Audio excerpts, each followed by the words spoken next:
My mother cleared her throat and spat out the word filthy right there at the table, straight at me without caring who was sitting there. My father laughed immediately, like I was the joke of the night. The worst part wasn't even her tone. It wasn't how loud she said it was how easily it came out. The word left her mouth so naturally it made me feel more disgust than anger at first. Like putting me down in front of people was just normal in that house. And honestly, for them, it was, my sister muttered. Yeah, she looks like an ogre, while talking to her friend. My father didn't stop her. He didn't try to cover it up. He didn't look embarrassed. If anything, he leaned back in his chair and laughed harder, holding a glass of craft dark beer in his hand. I remember that detail because the ice hit the glass at the exact moment I understood something very simple. Nobody at that table was going to defend me. Nobody. And that probably hurt more than the word my mother used. My name is Andrea Ruiz. I'm 36, and I'm a trauma surgeon in Wichita, Kansas. I work at a hospital nearby. I've seen people come in broken in ways you can't even imagine. I've gone into surgery exhausted. I've walked out into hallways with families crying right behind me. I know how to handle pressure. I know what it means to work while your body is done. I know how to solve problems when everyone around me is starting to panic. But there's a kind of exhaustion that doesn't show up on your body and still drains you for real. That kind, I've known since I was young. My mother, Carla Ruiz, always had this cruel way of speaking, like she was right about everything. My father, Victor, always found humiliation funny when it wasn't happening to him. And Sophia, my younger sister, the newly graduated marketing golden child of the family, grew up learning she could do whatever she wanted and take shots at me with no consequences whenever our parents were around. The ironic part is that a month before that dinner, I was the one who handed them Sophia's graduation weekend, a beach Airbnb in Galveston, Texas. Paid for, no questions, no conditions, just like always. They thought it was just another gift from me, another little luxury that had fallen into their laps. I let them think that. At the time, I didn't think it mattered enough to explain anything. But there was something about the way my mother looked at me that night that stayed stuck in my head. It wasn't anger, it wasn't stress. It wasn't some careless comment that came out wrong. It was contempt. Real contempt. The kind you can't miss once you see it. And that was the moment it really hit me. This was never going to stop on its own. I left without slamming the door, without drawing attention to myself. I grabbed my bag, felt the damp fabric of my scrubs sticking to my back, and went straight to my car. I closed the door, held the steering wheel, and lowered my head for a few seconds. I wanted to cry out of anger, but I didn't even do that. I just looked at my parents' garage and thought, this time, you went too far. If you've ever been made to feel small in the one place that was supposed to make you feel safe, leave a like. Sometimes that's the only thing that reminds you you're not the only one living through something like this. I didn't text them that night. I didn't call either. I just went back to work the next morning like nothing had happened. That's how I work. I don't react fast. I let things sit. I pay attention. And that dinner didn't leave my head. The way my mother said it. The way my father laughed. The way Sophia said ogre like it was nothing. By Friday, they were already getting ready for the trip. My mother sent a message in the family group chat like everything was normal. Did you leave instructions for the house? She asked, like we hadn't just gone through what we did. I looked at the message for a few seconds. No apology, no acknowledgement, just expectation. I replied, everything's there. She sent a thumbs up. My father reacted with a laugh emoji. Sophia wrote, finally.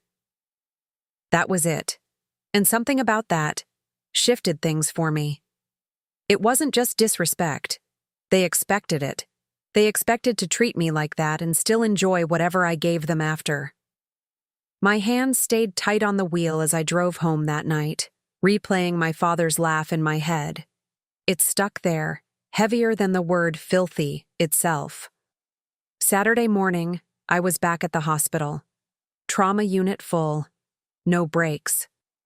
At some point, I caught my reflection in a glass door. Scrubs, tired face, hair pulled back. For a second, I heard Sophia again. Ogre. I didn't believe it, but I noticed how easy it was for her to say. Around noon, my phone buzzed. Melissa. Can you talk? She texted. I called her from a quiet hallway. I need to tell you something, she said, straight to the point. Okay. I was there that night, and I recorded it. I went quiet. You got all of it? I asked. Yes. Your mom, your dad laughing, Sophia, everything. I tightened my grip on the phone. Send it. I already did. The file hit my screen. I didn't open it right away, because in that moment, something became very clear. They were already on their way to Galveston, and for the first time since that dinner, I wasn't thinking about what they did. I was thinking about what I was about to do next. By the time they got to Galveston, I already knew. Not because they told me, because Sophia posted it. A photo of the three of them on the balcony. Ocean behind them, drinks in hand, my mother smiling like nothing had happened, my father relaxed, Sophia right in the middle. Caption, we deserved this. I stayed on that for a few seconds. We, not a thank you, not even a mention, just ownership. I locked my phone, but the image stayed. There was something off about how comfortable they looked. Not happy. Certain. Like this was theirs now. A few minutes later, Melissa called. You saw it? She asked. I did. She didn't waste time. I showed the video to Garrett. I leaned back slightly. Okay. He watched everything, she said. And he was very clear. This isn't just family behavior. I stayed quiet. There's no lease, no payment, no agreement, she continued. Legally, they shouldn't be there. That clicked fast. Say it clean, I said. They have no legal right to occupy your property, she replied. And in Texas, that can move quickly. I looked back at the photo. Same smiles, same confidence. They really think it's theirs, I said. That's exactly why this works, she answered. I stood up, grabbing my bag. What do you need from me? Proof it's yours, and confirmation you didn't rent it to them. That's easy. Then we file, she said, and once it starts, it won't stop. I paused for a second, not hesitating, just placing things where they belonged. Do it, I said. There was a brief silence. Are you sure? She asked, quieter. I thought about the dinner, the word, the laugh. I'm not going to argue with them, I said. Another pause. I'm just going to fix it. And this time, I meant it. I sent the documents that same afternoon. No delay, no second thoughts.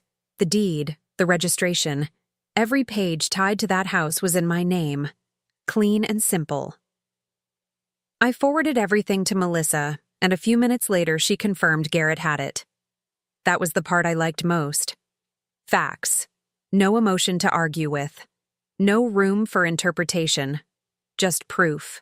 I was still sitting in my car outside the hospital when Melissa called. They can move on this fast, she said. No lease, no rent, no tenant protection.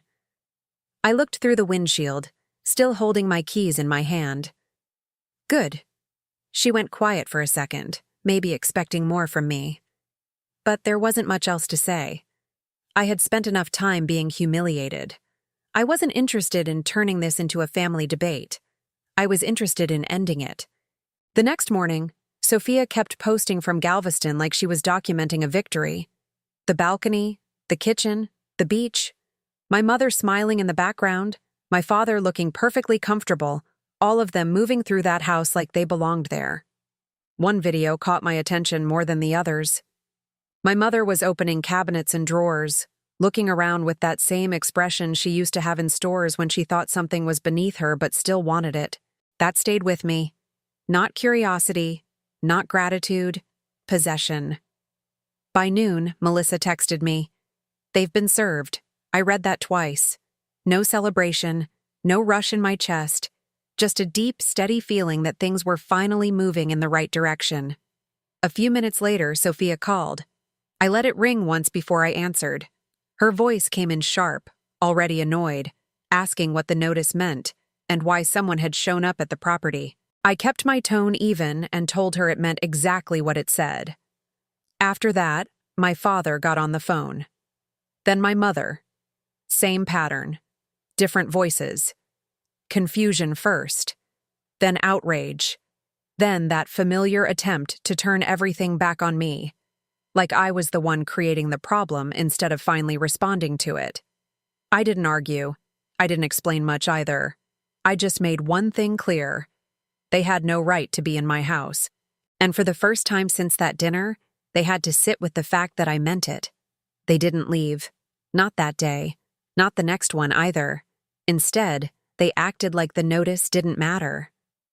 Sophia stopped posting for a few hours after they got served, but by that night she was back online. Beach clips, drinks, my mother laughing in the background. My father sitting there like he had every right to be comfortable in my house. That told me everything. They weren't shocked anymore. They were testing me. Melissa called that night. "They're still there," she said. "Garrett expected that." I stood in my kitchen, one hand on the counter, listening. "What happens now?" I asked. "We escalate," she said. "If they stay past the notice, law enforcement can get involved." I went quiet for a second. Not because I was scared, because I understood exactly what that meant. Up to that point, they still thought this was family pressure. A bluff. One more moment where they could push. Guilt me, talk over me, and wait for me to give in. They still hadn't understood that I was done explaining. Later that night, my phone lit up 3 times in less than 10 minutes. First my mother, then my father, then Sophia. I looked at every call and let every one of them ring out. That used to be enough to wear me down. Noise, insistence, emotional blackmail. That familiar feeling that if I didn't answer, I'd somehow be the cruel one. But something had shifted in me by then. I wasn't interested in defending myself anymore. I had already done enough of that for one lifetime. The next morning, Melissa texted again. Still there. I read it while my coffee was still too hot to drink. No apology, no attempt to fix anything. They were really going to sit in my property and wait for me to break first. That almost made me laugh. "They think you won't go through with it," Melissa wrote. I stared at that message for a second, then answered, "Then they're about to learn." Because that was the real problem with people like them. Once they get too comfortable disrespecting you, they start confusing your patience with weakness. And tell me honestly, how many people only start calling it family when they realize they're losing control? If you want to stay with me through the part where that control starts slipping, subscribe. Some stories don't turn because of one big scream. Sometimes they turn because one person gets quiet, gets clear, and finally stops bending. The 3rd day passed. They were still there. No bags packed, no silence, no sign that they were taking it seriously. Sophia even posted again that morning. Coffee on the balcony this time. My mother in the background, talking like she was at home. That detail stayed with me. At home. Melissa called just after noon. "They didn't move," she said. I figured. There was a short pause. Papers shifting on her end. "Garrett already pushed it forward. We're moving to enforcement." I leaned back in my chair, letting that land. "Timeline?" "Fast," she said. "They won't have space to stall this." Good, because that's what they were doing. Waiting. Stretching. Betting on me stepping back like I always had. "They still think this is pressure," I said. "They won't for long," she replied. After the call, I sat there for a minute without moving. Not thinking about them. Not replaying anything. Just feeling how quiet my head was. No doubt. No hesitation. Just direction. Around that same time, my phone lit up again. My father. I let it ring once, then answered. "What is wrong with you?" he said. No greeting, no pause. "This has gone far enough." I didn't react. "You've made your point," he continued, trying to sound controlled. "Now stop this." I looked ahead, calm. "You should have thought about that before," I said. Silence on his side. Then my mother's voice in the background, sharper now, asking what I was saying. He lowered his tone. "You're overreacting." That almost made me smile. "No," I said. "I'm correcting something." Another silence. And that was it. No argument, no explanation. I ended the call. Because there was nothing left to discuss. For the first time, they weren't dealing with the version of me that absorbs, adjusts, and moves on. They were dealing with the version that decides. And once I decide, I don't go back. The next morning, it finally moved. Melissa called earlier than usual. I was already awake, sitting at my kitchen table with coffee in my hand, tired of waiting. "They're on the way," she said. I didn't need to ask who she meant. "Police?" I asked. "Yes," she answered. "Garrett pushed everything through last night. They've been notified.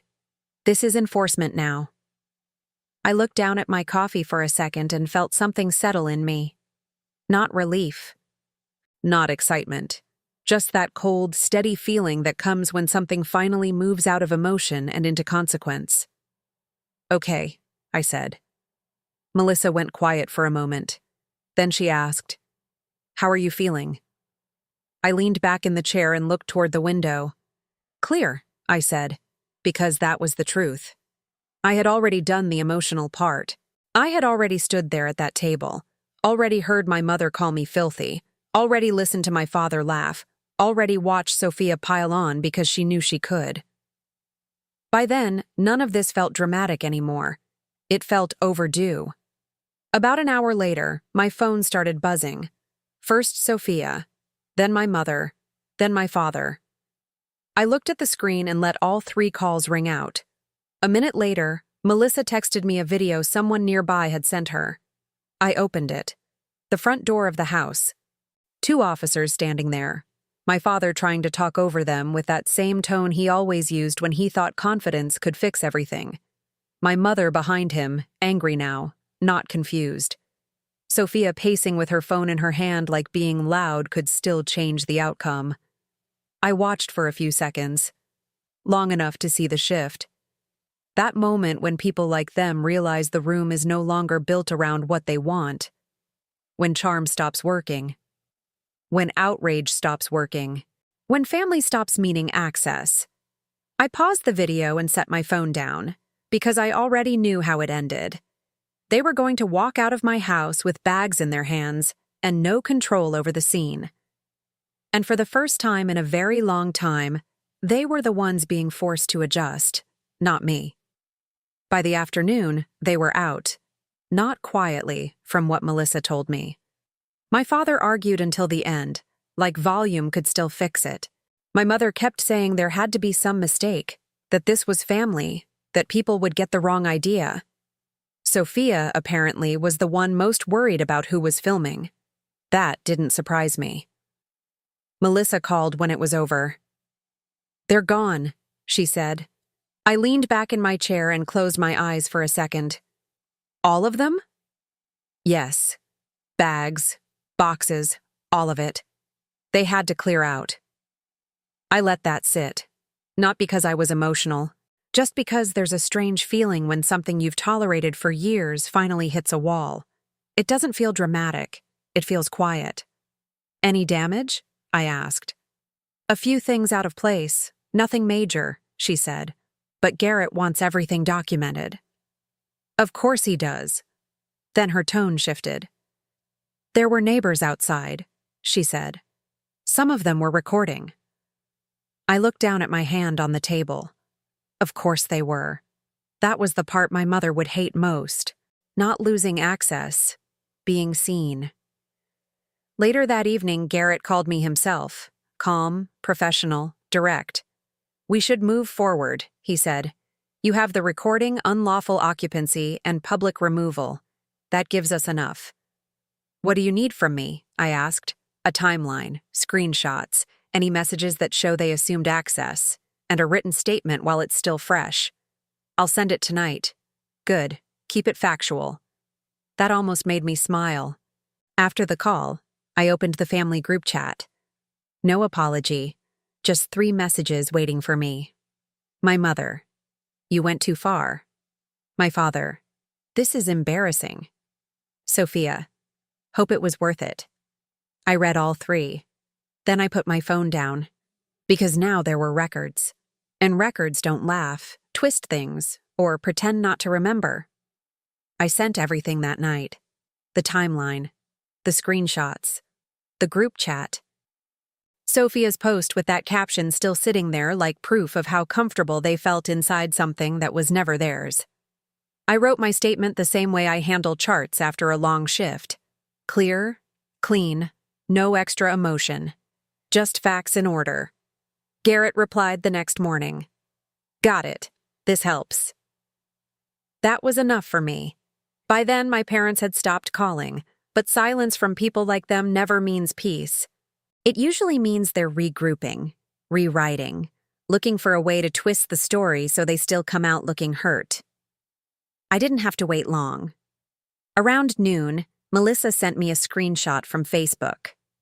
My mother had posted one of those vague, dramatic lines people use when they want sympathy without telling the truth. Something about betrayal, about being punished after giving everything to your children. The comments were exactly what she wanted. Hearts, prayer hands, people telling her to stay strong. I looked at it for a few seconds, then set my phone down. Same pattern, different platform. She humiliates me in private, then performs innocence in public. A few minutes later, Melissa called. Do not engage, she said right away. Garrett says let her talk. The paperwork matters more. I know, I said, and I did. Before, something like that would have pulled me in. I would have started building a response in my head, trying to explain myself to people who were never there. But once you have records, you stop chasing reactions. You let the facts do their job. Later that evening, Garrett called with an update. We're in a strong position, he said. What they did after notice only makes this cleaner. What happens next? I asked. We keep moving, he said. And if they try to turn this into noise, we answer with documentation. After the call, I sat in my apartment with the lights low and the room quiet. For most of my life, they counted on me to carry the discomfort for everyone. Now, it was sitting where it belonged, with them. A few weeks later, it was done. No drama, no big scene, just paperwork closing exactly the way Garrett said it would. They were held responsible. Unlawful occupancy, disturbance, everything documented, everything aligned. The court didn't care about family titles or emotional versions, just facts. They had to complete community service, and they had to pay. $8,000. Not symbolic, not negotiable, real. I remember looking at that number on the document and not feeling what most people would expect. No satisfaction, no excitement. Just a quiet sense that things had finally been placed where they belonged. Later that day, my mother sent a message. Short. This is unnecessary. I read it once and didn't answer. Because that word, unnecessary, said more than anything else she could have written. Not wrong, not unfair. Just inconvenient for her. That was the difference. My father didn't message again. Sophia posted once more, but this time it was different. No beach, no confidence. Just a vague quote about people changing. I didn't engage with any of it. Instead, I transferred the money. Not to myself. To a foundation that supports exhausted medical professionals. People who actually understand what it means to carry pressure without applause. People who don't laugh when you're already at your limit. Melissa called me that night. It's over, she said. I sat by the window, looking out at the quiet street. It is, I answered. There was a small pause. "Do you feel better?" she asked. I thought about it for a second. "Not better," I said. "Just clear." And that was enough. Because the truth is, this was never just about a house. It was about a pattern. About how long you let people cross lines just because they share your last name. About how easy it is for someone to call it family when they're benefiting from your silence. And how uncomfortable it gets for them when that silence ends. I didn't cut them off with a speech. I didn't try to fix them. I just changed how I respond. And that was more than enough. So let me ask you something honestly. How many times have you stayed quiet just to keep the peace, knowing it was costing you more than it should? If this hit close to home, tell me what you would have done in my place. And if you know someone who keeps tolerating things they shouldn't, maybe share this with them. Some people don't need advice. They just need to see that it's possible to stop.